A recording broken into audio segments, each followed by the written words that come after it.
estado toda la mañana viendo cosas muy pegadas al territorio y muy pegadas a las necesidades del día a día, ¿no? La financiación, los problemas de la tematización del rural, el relevo generacional en primera persona.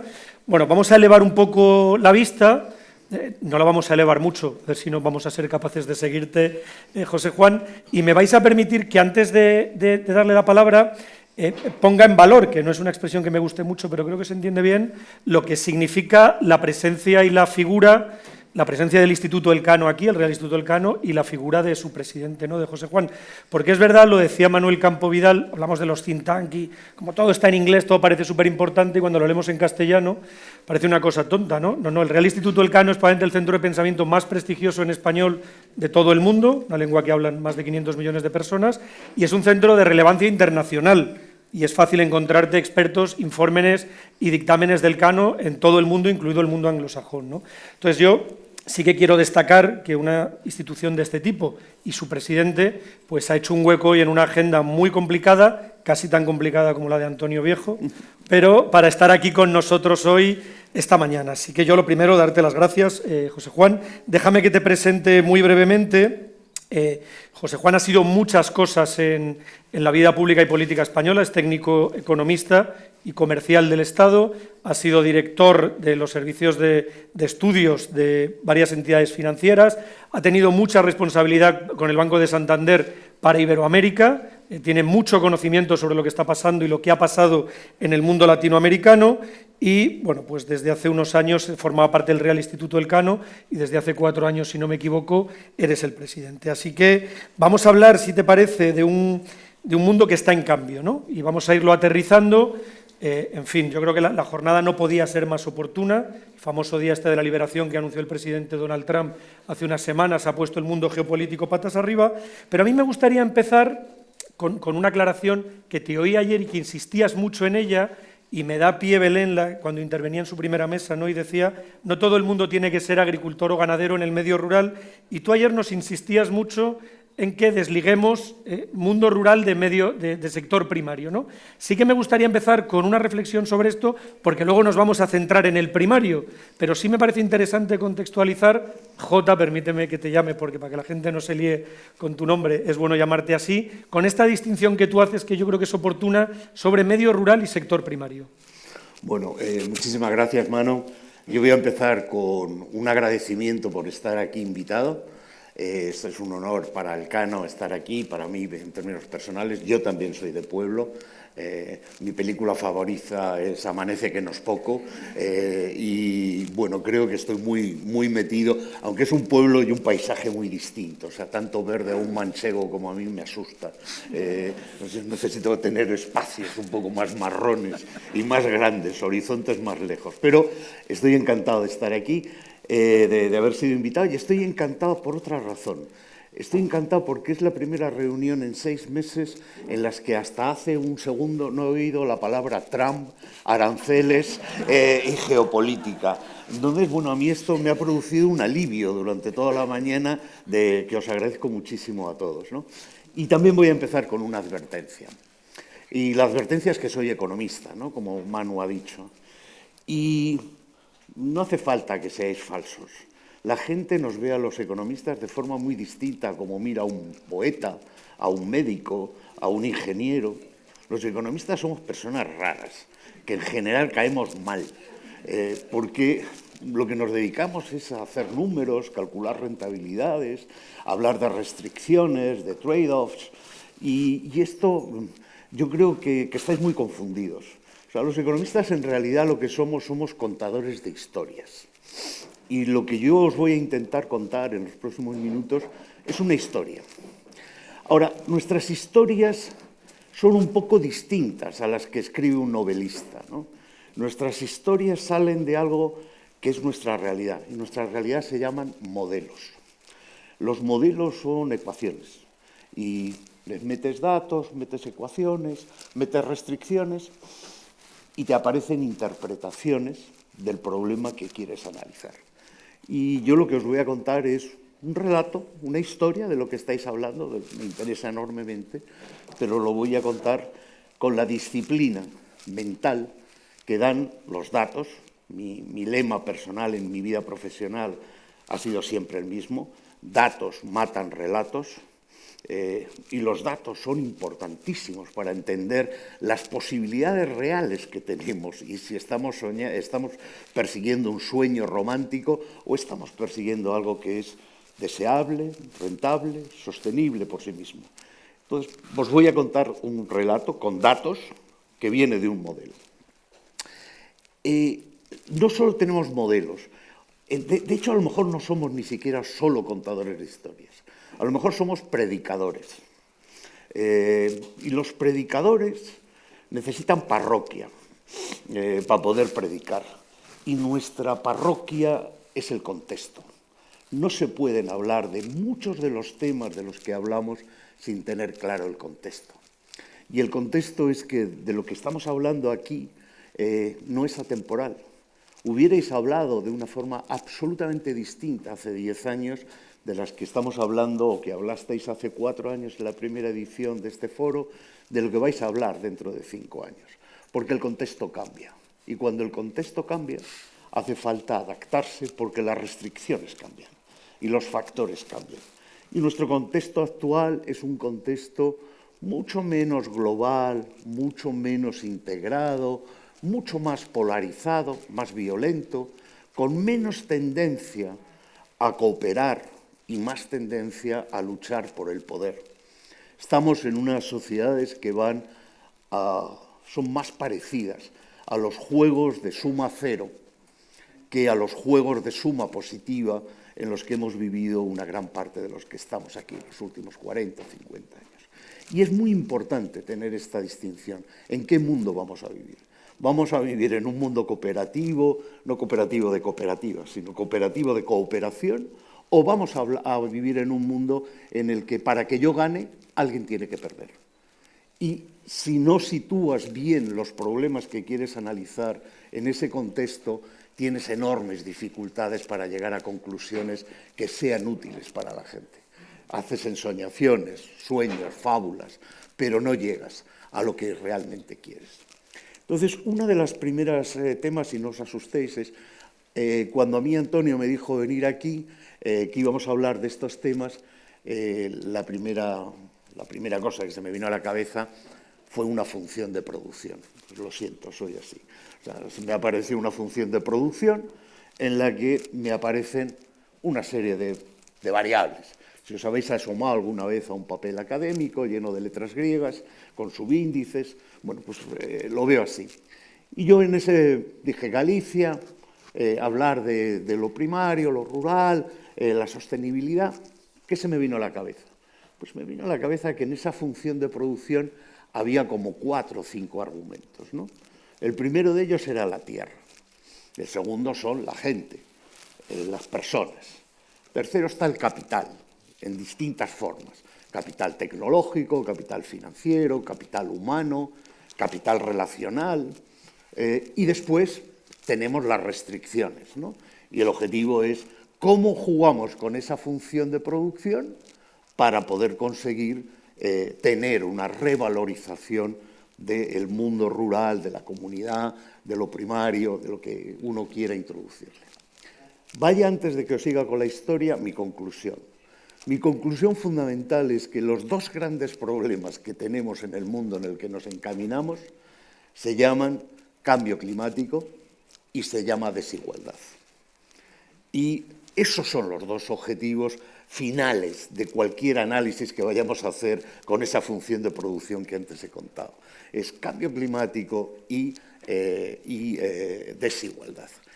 Y mi conclusión, a la que llegaré en un ratito, es que las comunidades como esta tienen mucho que aportar a los dos problemas. Pero hay que hacerlo con realismo, hay que hacerlo con tecnología, hay que hacerlo con ciencia, no con apriorismos, no con romanticismos. Y dejadme que vuelva a la ecuación. Vamos a empezar por la primera, población. Claro, no sé si os habréis dado cuenta, pero supongo que sí. En 1960, Galicia tenía 2,8 millones de habitantes. 60 años después, Galicia tiene 2.700.000 habitantes. Es decir, en 60 años este es un territorio que ha perdido población. Y la primera cosa que uno debería de pensar, oye, si uno de los argumentos de mi función de producción está hacia abajo, las dificultades, tengo que combinar el resto de los factores de alguna manera para compensar esa caída de la población. No solo es que haya caído la población.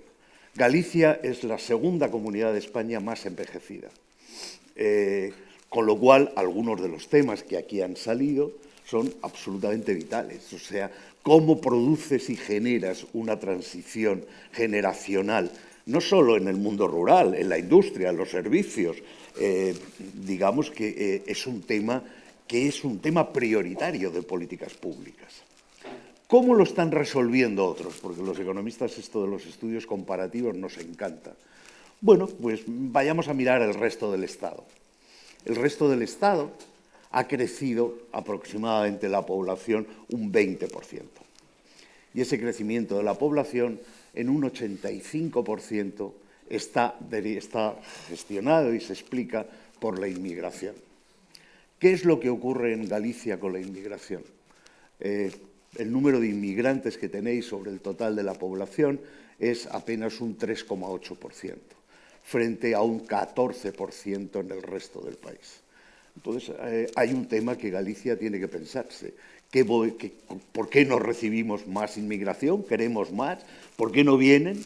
Bueno, este es un tema que para la sostenibilidad del proyecto de país algo tenéis que pensar, algo tenéis que explicar, algo tenéis que decir, porque sin esa parte del problema, bueno, pues es muy difícil asimilar el resto de lo que viene.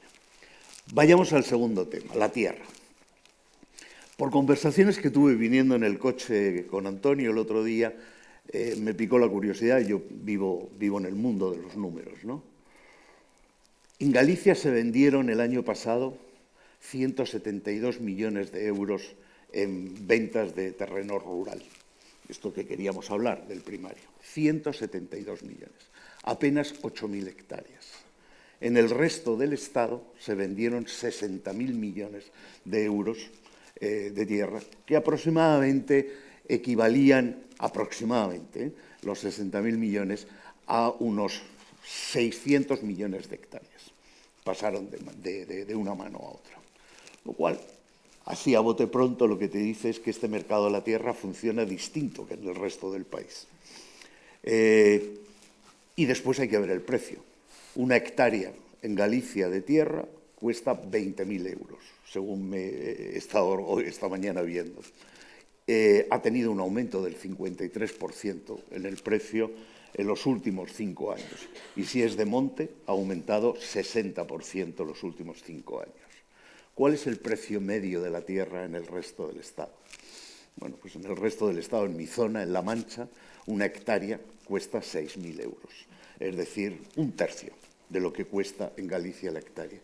Hay características del mercado de la tierra en esta región que cuando uno quiere pensar sobre el primario, pues debería de pensar, oiga, ¿qué pasa aquí? ¿Por qué esto funciona distinto? ¿Cómo lo explicamos? ¿Es cultura? ¿Es tradición? ¿Es herencias? Y esto tiene su importancia porque las dos intervenciones que hemos tenido esta mañana de Alicia y de Bea, que han sido espectaculares, maravillosas, yo cuando después con el bisturí las empiezas a diseccionar, son emprendedoras, qué bien, tecnología, qué fuerza, ¿no? Pero bueno, las dos son emprendedoras en el mundo rural porque sus abuelos tenían granjas. Si no hubieran tenido la tierra, si no hubieran tenido las vacas, pues probablemente no estaríamos oyendo esa historia aquí. Y este es un tema importante porque es un tema también de distribución, es un tema también de acceso, de apertura a las actividades de lo primario. Si lo primario está excluido, todo aquel que no sea propietario, bueno, pues es un modelo que tendrá sus ventajas, pero también va a traer sus inconvenientes en algún momento en el otro gran tema, en el tema de la desigualdad. Y esto es un tema que hay que tener en la cabeza. Pasemos al siguiente argumento de la función, el capital. Normalmente cuando a un economista le hablan de capital, En general, la gente lo que está pensando es si se puede tener o no crédito o subvenciones para poder financiar parte de tu negocio y de tu inversión. Esto es lo que normalmente es como el mayor obstáculo, ¿no? para ser emprendedor o adaptar. La sensación que yo tengo es que la financiación siempre llega si el proyecto es rentable. No hay un problema de escasez de capital para asignarlo a los proyectos rentables. Lo que ocurre es que para hacer y armar un proyecto rentable cuesta trabajo, cuesta tiempo, hay que tener ideas, hay que ser capaz de innovar, hay que ser capaz de ser resiliente, porque el mundo no es lineal. Tienes, como aquí se ha dicho muchas veces, Alicia y Bea lo han dicho muchas veces, aquí hay que estar preparado para caerse 1, 2, 3, 4 veces y poder seguir. No creo, de verdad, que el desarrollo del mundo rural tenga un problema de financiación. Lo que tiene es un problema de escasez de armado de proyectos rentables, integrales, en los que sepan aprovechar, todas las oportunidades que dan. Y ahí hay un tema muy importante que también ha salido en la conversación y que a mí me gustaría subrayarlo, ¿no? Que es el problema de la información asimétrica. Lo que la gente piensa que es el mundo rural y lo que los que están en el mundo rural saben que es el mundo rural son dos realidades absolutamente distintas. O sea, no tienen nada que ver. Son dos cosas que parecen las mismas, que están hablando de lo mismo, pero no están hablando de lo mismo. Están hablando de cosas distintas. Y el acceso a la información, el abaratamiento de la información es absolutamente decisivo para tener proyectos rentables y sostenibles en el mundo rural. Entonces, lo que se acaba de comentar sobre los datos, el aprovechamiento de los datos, la difusión de los datos, es absolutamente central. Esa historia tradicional de que, hay que ocultar lo que yo hago, es la forma de fracasar. En un mundo en el que va a tomar decisiones de una manera muy mecánica, con mucha hoja Excel y mucha inteligencia artificial, si no tienes datos, si tus datos no son accesibles, no vas a ser una oportunidad de inversión para nadie, no vas a traer el capital. Entonces, uno de los grandes temas que a mí me parecería que esta fundación debería hacer es tener un programa de compartir datos y de distribución de datos. Sin tener datos, la gente no va a saber de lo que estáis hablando.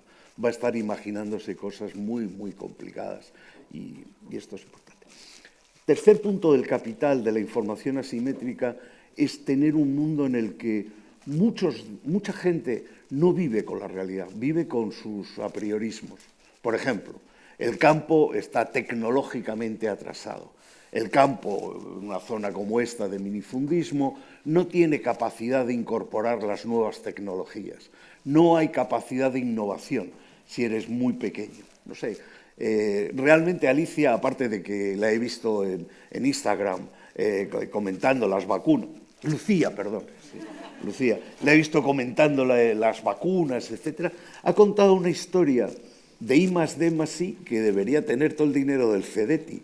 Y es absolutamente simple, pero es maravillosa. O sea, cuando ella ha dicho que lo que más orgullosa se sentía es que los terneros ahora salían con las mamás a pastar y eso le había llevado a que tenían menos enfermedades, eran más eficientes y tenían una mejor vida, eso es innovación, eso es tecnología. La tecnología no son las máquinas, la tecnología es cómo cambias tus procesos productivos para tener un resultado mejor, más eficiente. Y esto a mí me ha parecido extraordinario. Te felicito porque lo has contado de una manera extraordinaria, ¿no? No es verdad que el mundo rural no tenga capacidad de innovar. Lo hace permanentemente. Por eso ha sobrevivido. Si no hubiera sido resiliente, si no se hubiera adaptado. Recordaros siempre de Darwin. Darwin decía que los que ganan no son los más fuertes ni los más listos, son los que mejor se adaptan. Y el mundo rural tiene esa capacidad de adaptación, ¿no? Creo que este es un tema importantísimo en el que hay que hacer referencia. El otro tema, y ahí ya entro en la otra parte de mi ecuación, ¿no? Que es el tema no solo de la rentabilidad o de la eficiencia. O sea, hay un gran apriorismo que es nefasto, ¿no? para la sostenibilidad de muchos sueños empresariales, que es la idea de medio woke, medio progre, de que lo que hace falta es tratar de evitar las disciplinas del mercado y que el mercado es malo, los empresarios son malos, intentar ganar dinero es malo. Bueno, este tipo que tiene una cultura religiosa detrás, preilustración clarísimamente detrás, no solo es un lastre, no solo es un error, es que muy probablemente consigue generar dinámicas de comportamiento social que debilitan a la comunidad, te hacen dependiente de modelos de subvenciones y de interferencias y de control en tus actividades y eliminan la capacidad que tienes de ser libre por ti mismo. Y este es un tema central, esta cultura de la subvención, esta cultura de que solo es posible ser rentable si recibís las ayudas públicas, si existen políticas públicas. Hay muchas políticas públicas magníficas, como también se ha dicho aquí. Todas ellas deberían estar medidas. Deberíamos saber qué eficacia tiene, qué efectividad tiene, cómo estás generando, cuál es tu objetivo. Cada 3 años habría que revisarlas. ¿Qué era lo que pretendía? ¿Qué es lo que he pretendido? Si lo he conseguido, fantástico. ¿No lo he conseguido? Pues algo está mal diseñado, algo no funciona. A alguien se le ocurrió algo que el Excel siempre soporta, pero que la realidad pues, no la soporta. Y este es un tema absolutamente central porque probablemente abre otras formas de pensar fuera de la caja, ¿no? O sea, las cooperativas, para tener mejores comercializaciones, etcétera, son brutalmente importantes. Pero a lo mejor lo puedes resolver a través de tener una página web bien diseñada en la que tengas un target de tus audiencias y de tus clientes y tengas una mejor inteligencia de quién puede comprar tu producto y no hace falta tener una cooperativa. O a lo mejor sí, no estoy negando una u otra, pero existe una tecnología que hoy está disponible, que la gente que está siendo innovadora la tiene de acceso, que es la que están utilizando para vender y para ganar dinero y para poder hacer rentable y sostenible el proyecto que tienen entre las manos. Y a mí me parece que ese es un tema de tecnología innovador primario, romper esa idea de que los de pueblo somos más tontos que los de ciudad, somos más incapaces de usar la inteligencia artificial que los de la ciudad. Primero, falso, pero además bueno, puede ser útil, ¿no? O sea, que creen que eres más tonto y luego ganarles y engañarles, pero en el largo plazo es mucho más mejor saber utilizar tus ventajas y creo que ese tema de utilización de tecnologías junto con el de los datos es otro de los grandes retos que debería de tener lo primario. Y no os olvidéis de la inteligencia artificial. O sea, hoy es un ChatGPT en el que le preguntas cosas estúpidas y te ríes de lo que te contestan, ¿no? En 6 meses os vais a empezar a asustar y en 1 año y medio o lo domináis o en lo primario no os lo va a quitar la falta de subvenciones, sino el que sepa utilizar la inteligencia artificial y os consiga desplazar del mercado. La tecnología e inteligencia artificial es absolutamente esencial para cualquier proyecto que no tenga la resiliencia, porque no es tan fuerte como para poder soportar los shocks que nos van a venir. Y ahora dejadme que entre en el último punto, porque todo esto es cómo mejoras, es eficiencia, ¿no? Cómo mejoras lo que estás haciendo. Esto es importante, pero yo, aun siendo economista, para mí lo más importante es la libertad. Son las libertades. Y creo que estamos en ese mundo de juego de suma cero en el que las libertades se pueden ver amenazadas y se van a ver amenazadas. Y es muy importante empezar a construir barreras al deterioro y a la erosión de la democracia, de las libertades, de la percepción de que la cooperación, de que somos seres cooperativos y que esto de enfrentarnos, polarizarnos, estar enredados en guerras culturales de las que entendemos justo lo que nos conviene, es una complicación enorme para la estabilidad de nuestra sociedad. Y esto es donde, aunque parezca un poco extraño, es donde el mundo rural, el mundo como este de lo que estamos hablando, tiene una ventaja comparativa que hablamos los economistas imbatible. O sea, el valor del capital social que hay en las redes de relaciones en estas pequeñas comunidades es algo que hoy se puede ver como una dificultad, estás aislado, te controlan, te ejercen una disciplina, hay que irse a La Coruña para ponerse lo que aquí no quieres que te vean en tu pueblo, que te pongas. Ese tipo de historias, en realidad, ese capital humano, ese capital social, probablemente es uno de los últimos bastiones para defender las libertades y defender la restauración de un cierto sentido de propósito de la sociedad y de convivencia social. Yo soy manchego, ya lo ha comentado Manuel. Nuestros pueblos son muy distintos aquí. O sea, los pueblos en La Mancha están distribuidos cada 30 kilómetros, 40 kilómetros, son más grandes. No hay esta red de relaciones entre las ciudades, las aldeas, las casas que parecen cuadros, ¿no?, repartidas en las montañas y en los valles. Nosotros tenemos ahí horizontes enormes y distancias que cuando sales en el mes de agosto no sabes si se te va a quemar la sesera como a Don Quijote, si vas a intentar ir desde el Tomelloso hasta la venta de miel.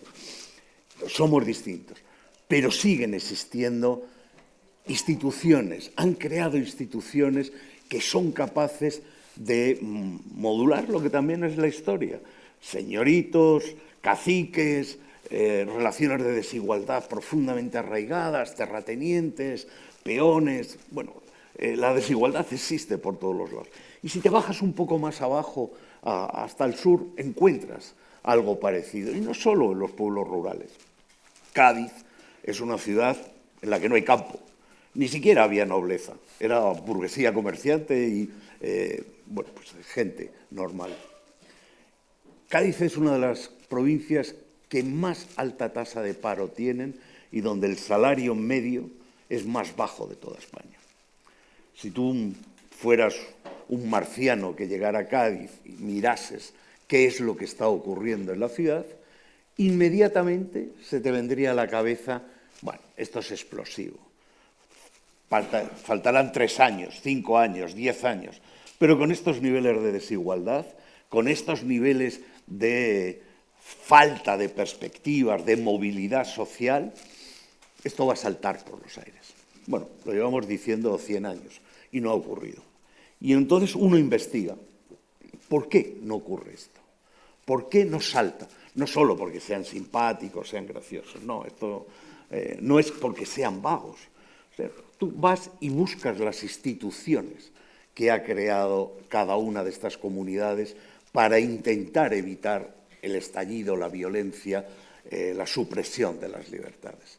Y encuentras cosas que cuando las analizas bien, pues te das cuenta que son tremendamente inteligentes y es una adaptación de la ciudad. Una chirigota de Cádiz os puede parecer tremendamente graciosa, y lo es, pero aparte de lo gracioso que es, de la crítica social que hace, lo que ocurre es que el cirujano jefe de cardiovascular del hospital del Puerto del Mar, bueno, pues cuando entra en esa chirigota no es el jefe, no es el señorito. Probablemente está el octavilla, que tiene mejor voz y que es un albañil o un parao, que le da instrucciones. Y durante 2 semanas al año, 3 semanas al año, de forma importante, pero durante una gran parte del año, porque se reúnen, hablan, preparan, buscan el dinero, resulta que la jerarquización social que te da el dinero o te da la clase desaparece y la gente es distinta. Y no solo son las chirigotas, son los costaleros de la Semana Santa, son los rocieros. O sea, cada una de las sociedades ha ido desarrollando instituciones que son capaces de modular, de aplacar, digamos, la tensión que genera la desigualdad, las diferencias de oportunidades, la desigualdad que existe en nuestras sociedades. Y esto es un tema que en una ciudad no se entiende. Yo llevo viviendo, bueno, he vivido en muchos lados, pero yo no creo que haya saludado a más de 3 vecinos de mi urbanización en los 25 años que vivo allí. No sé quiénes son. Simplemente. O sea, mis relaciones con mis amigos, con la gente del trabajo, pero no tengo no hemos ido nunca a hacer una barbacoa. No. Bueno, en el COVID nos saludamos cuando salimos del COVID, pero nada más. Y esta historia de que lo primario, el sentido de la comunidad, de propósito, de cooperación, es un activo no solo de las comunidades, sino de la sociedad, del Estado, es algo vital de entender. Y esto es lo que hace otro de los temas que en mi opinión es central en el futuro.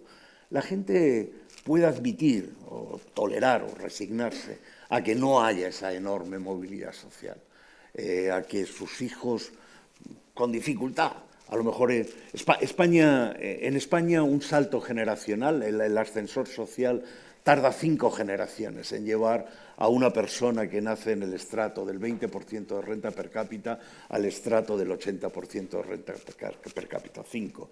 Hay países de 7 y hay países de 3. No hay muchos de 1 o de 2 generaciones. Bueno, los momentos un poco convulsos, como a lo mejor va a ocurrir en unos meses. Esta idea la puede admitir, pero necesita saber que hay mecanismos de paliar, de modular, de que la gente le respete.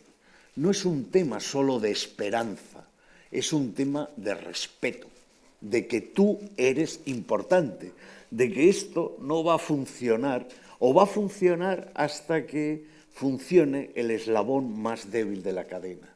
Si el eslabón más débil de la cadena se cae, el sistema se cae porque estamos profundamente interrelacionados, somos animales sociales. O sea, preguntaros por qué alguien como nosotros nos bajamos un día de los árboles. Hay que ser muy audaces para bajarse de los árboles hace 40.000 años, porque ni éramos los más rápidos ni éramos los más fuertes, éramos los más débiles. ¿Por qué te bajaste? Bueno, porque confiabas en que los que tenías a tu alrededor te iban a anunciar cuando venía el león a comerte, ¿no? Y cuando empezaste a especializarte, de repente, en lugar de caminar a 4 patas, te levantaste a 2 y dijiste, oye, con estas 2, ¿qué hago? Bueno, pues empezaste a hacer armas, a comer más carne, el cerebro empezó a crecer. Somos sociales, dependemos de los demás, de todo. Y esta idea de sentido de sociedad, de comunidad, está mucho más arraigada en las comunidades pequeñas, en este tipo de comunidades, que en las comunidades más impersonales que tenemos hacia afuera. Y yo creo que este es uno de los temas centrales. Por eso, reducir el valor de lo rural exclusivamente a si eres capaz de producir alimentos o no, es un tema, yo creo, es un tema muy importante. O sea, estoy seguro que el valor de los buenos alimentos van a estar. Pero vas a chocar con la tecnología, te van a llenar de semillas con cambios en ADN. Realmente llevamos como... Si miras los números, lo que te dice es que la lucha contra el hambre, contra las hambrunas, las hemos ido ganando prácticamente desde hace 5.000 años. Todo el anuncio de que la tecnología, que los alimentos iban a acabar, la trampa maltusiana de que tú no crecías porque en un momento determinado no eras capaz de producir más alimentos y llegaban las enfermedades, llegaban las pestes y volvías otra vez a la casilla de partida, eso nos duró hasta la Revolución Industrial. A partir de la Revolución Industrial somos capaces, a lo mejor no son los mejores alimentos ni los más saludables, por eso hay huecos de mercado que hay que aprovechar, pero realmente no es un tema de producción, es un tema de relaciones y de forma de producir y qué produces, ¿no? Y yo creo que esto es donde está el gran valor de estas comunidades. Y sobre todo no aceptar que para jugar ese papel tienes que quedarte atrás, no ser respetado, no tener la misma honor o honra, o renunciar a libertades, a ascensores sociales. Para eso están las políticas públicas. Cuando no funciona lo de los costaleros y de las chirigotas, lo que hace falta es tener una educación pública buena, tener una salud pública buena, que te permita tener esos mecanismos de redistribución y de promoción social. Pero yo realmente soy bastante más optimista y mucho menos romántico con este recorrido que os he hecho, menos romántico sobre soluciones románticas. Creo que no, que el tema fundamental es que hay más poder y hay más recursos y más activos en el mundo rural que en algunos otros lugares y segmentos de la sociedad. Perdonar este largo exordio que me he largado, pero bueno, creo que era bueno para que tuvierais un poco... Muy interesante, Jota, pero como tú y yo somos las dos únicas personas que se interponen entre ellos y la comida, vamos a intentar ir rápido porque nos hemos salido un poco de tiempo. Déjame que te haga dos preguntas y es un placer escucharte, pero te ruego, para que nos dé tiempo a hacer las dos, brevedad. Si el sector primario está ganando importancia estratégica por todos los cambios que está habiendo, una doble pregunta. ¿Tú crees que la sociedad española es consciente de esto, por un lado? Y por otro lado, ¿qué papel puede ir jugando este sector primario en un país como España ante este cambio de paradigma internacional? Bueno, primero tienes que definir qué es la sociedad española. Si le preguntas a los catalanes o a los madrileños, no saben nada. Creen que los pollos vienen en paquete no, pero yo creo que es que la sociedad española no la puedes dividir entre los de ciudad y los de... La sociedad española somos todos. Entonces, ¿que eres consciente? Por supuesto que eres consciente. Por eso estáis luchando. Por eso Lucía, Bea, están invirtiendo. Y sí, va a ser un sector importante. O sea, si tú miras la composición de las exportaciones españolas, para poner algo que tiene datos, bueno, pues España es un país en el cual las exportaciones totales, el 20% de sus exportaciones son productos alimenticios. Y tenemos fuerza, tenemos reputación y tenemos marca. O sea, vinos, jamón, cerdos. O sea, por ejemplo, cosas tan... Yo soy, como os he dicho, de Tarancón. Tarancón, mi compañero... Yo tenía dos compañeros de pupitre, los dos más listos que yo. El de la derecha montó Incarlopsa, que produce en estos momentos como el 40% de la carne que vende Mercadona y tiene como el 70% del mercado de jamones de España. Y el otro era el dueño del Solán de Cabras. O sea que los dos, primario, bueno, hablamos mucho, nos vemos, somos amigos de toda la vida. Y Emilio me llamó, el de Incarlopsa, y me dijo, oye, explícame lo de Trump y los aranceles. A ver, Emilio, ¿qué te está pasando? Que tú te tienes que dedicar a las cosas prácticas. Para lo cabezal ya estoy yo, tú a ganar dinero. Me dijo, no, es que lo que estoy temiéndome es que si Trump le impone aranceles a los chinos nos van a poner aranceles a nosotros y yo exporto el 30% de mi producción a China. O sea que esto no es teórico, esto es de verdad. Entonces, ¿qué es lo que ocurre en este mundo? En este mundo es que esas interrelaciones a las que antes me estaba refiriendo son cada vez más intensas, más visibles. O sea, lo peor que le podría pasar a alguien que viva en el mundo rural es considerar que la geopolítica es una cosa que en esta región solo le puede interesar a Inditex o a Herederos de Rivera, que eso es para las grandes empresas. Bueno, no. Todo lo que pasa en el mundo te acaba repercutiendo. Estamos profundamente... Y no puedes dejar que te cuenten historias. Tienes que informarte de forma independiente, con datos, con los que saben. No te dejes contar relatos. Investiga por tu parte. Entonces, para mí, más importante de qué papel juega lo primario en esa importancia geoestratégica, hazlo al revés, sé egoísta. Pregúntate cómo los factores geoestratégicos globales te van a afectar a ti y cuál es tu política óptima de respuesta. Y la política óptima de respuesta siempre es la misma. Aprende, invierte en aprender, hazte tu propia teoría, busca los datos y que no te engañen, ¿no? Este siempre yo creo que sería el punto que yo subrayaría. Muy interesante. Y déjame una pequeña provocación y ya es la última para acabar. No sé si ustedes saben que sociólogos y economistas en España venimos del mismo tronco, por eso compartimos además el color en la orla. Yo le voy a dar la vuelta a tu argumento. No, yo creo que el relato se come al dato, vamos, de aquí a Lima. Eso es el Brexit, ¿no? El relato comiéndose al dato.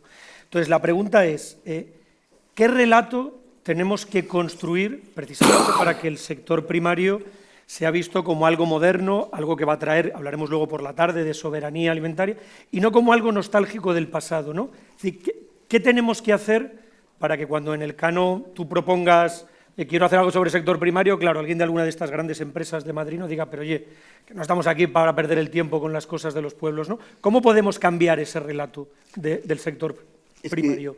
Es que yo creo que ese relato ya ha cambiado. O sea, Manuel antes hablaba de la España vacía, vaciada. O sea, hace 20 años ese era un relato que era imposible ni siquiera soñar que en un patronato del Cano, con todas las grandes empresas, con el rey, ibas a estar discutiendo de esos temas. Hoy estás discutiendo de forma normal. De hecho, es el patronato el que te dice, oye, hazme un análisis sobre el agua en España, hazme un análisis sobre las semillas, hazme un análisis sobre Mercosur. O sea, con unos agricultores que por razones de lobby, de presión, de mala información, dicen Mercosur nos va a hundir. Dice, vamos a ver, Mercosur nos va a hundir. Yo, que soy provocador, les calculé cuánta carne íbamos a importar de Uruguay, de Argentina y de Brasil con el acuerdo Mercosur, si lo aprobaban. Un filete de 250 gramos por europeo. O sea, si esto nos trae la ruina, es mejor que cerremos ya. O sea, claro, por supuesto es legítimo el defenderte, el utilizar relatos, pero hay que venir con el dato. Y con el dato, ponerlo encima de la mesa y decirle, y a cambio de esto, pues lo mismo vamos a comenzar a exportar muchas más cosas a América Latina y vamos a ser más eficientes. Vamos a asignar mejor los recursos, vamos a tener capital político en América Latina y en la geopolítica global. No es lo mismo tener a América Latina mirando exclusivamente a China porque le exportan soja, que a América Latina mirando a Europa y diciéndole, oye, pues a mí me interesa venderle a los chinos esto, a estos esto, no dependo tanto de uno como otros. Ese es un mundo mucho más estable y yo creo que esa es una de las grandes labores, ¿no?, que hay que hacer. Poner datos que maten a relatos que nos están envenenando y que nos van a empobrecer. Muy bien, pues muchísimas gracias, Jota, por tu reflexión y nos vemos luego.